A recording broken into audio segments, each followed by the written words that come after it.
want to bring on one of the men that is a great friend to the Cowboy Channel and to the Gottsch family, and a man that we watched for over a decade lead the PBR and then ended up at Real Media Group, working side by side with Patrick Gottsch, and that is Randy Bernard.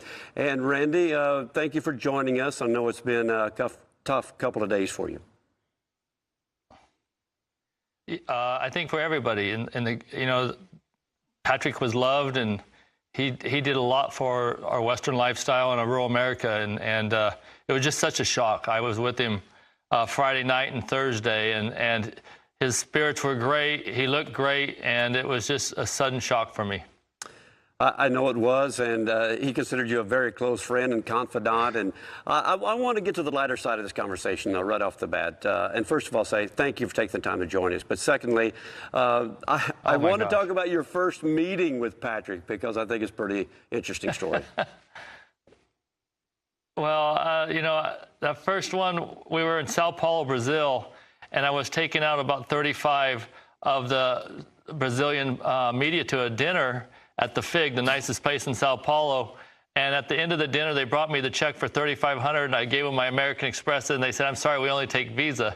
Thank God Patrick was sitting next to me, and that was our first introduction that night. He gets that smirk on his face, and he hands me his credit card and says, "I'll take care of it." And we just hit it off ever since that night. And I did pay him back, but gosh, how embarrassing was that? And he saved me on that one. Well, I know you guys work together very well throughout the coming years, especially concerning the American. I would love to know some of the earliest conversations about RFD-TV's The American Rodeo that really changed the game.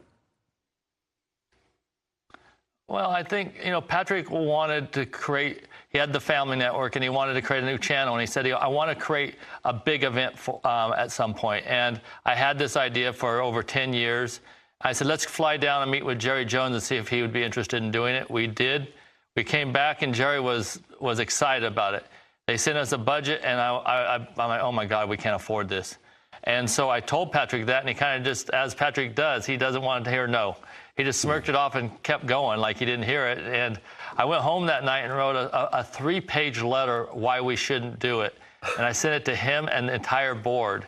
And I got an email that next morning, like at 6 a.m., said, "We're doing this." And we never looked back. I mean, I have to say, in those first 7 years, I don't think we made a dime. I know we didn't make a dime. And after that first year, we lost a lot of money. If you remember right, we had those huge ice storms, yes. And we had 16,000 people that were no-shows.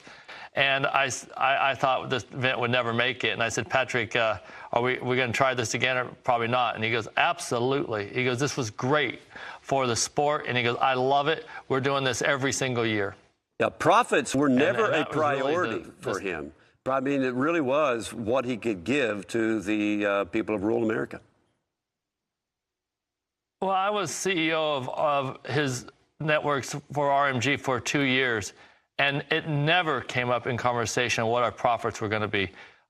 It was always the opposite. It was like if he had some extra money, he would throw it at something to promote. I mean, it didn't make a difference if it was the Rose Parade, the American.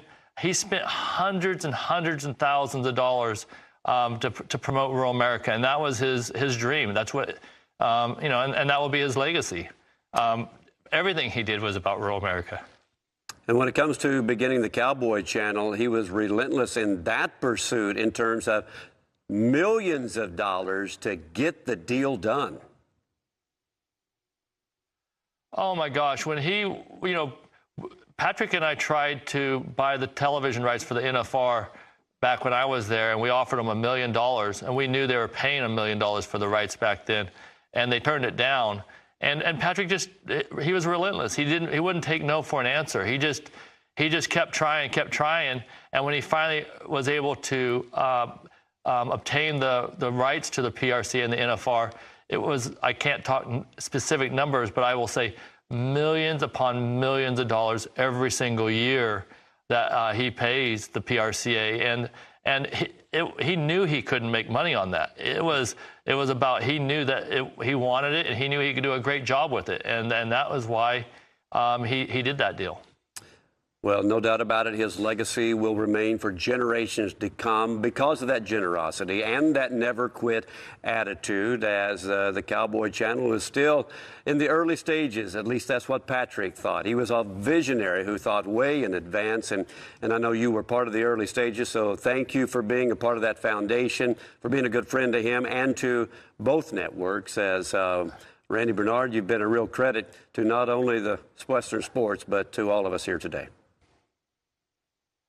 Well, I think one thing I want to end with about Patrick, it wasn't just about the cowboy or the Western lifestyle or agriculture. It was anything that was in rural America, the Native Americans. He wanted to make sure that he did as much for everyone as he could. And he never did, ever care about money. I brought this buckle in today because he gave this to me.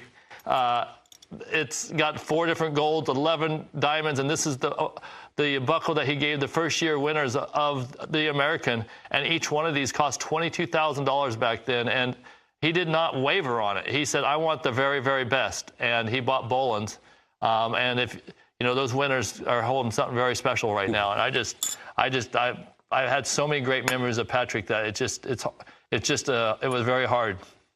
Well, Randy, thank you again for joining us. And again, a great foundation for the rest of the week as we continue to pay tribute to our boss and founder, Patrick Gottsch.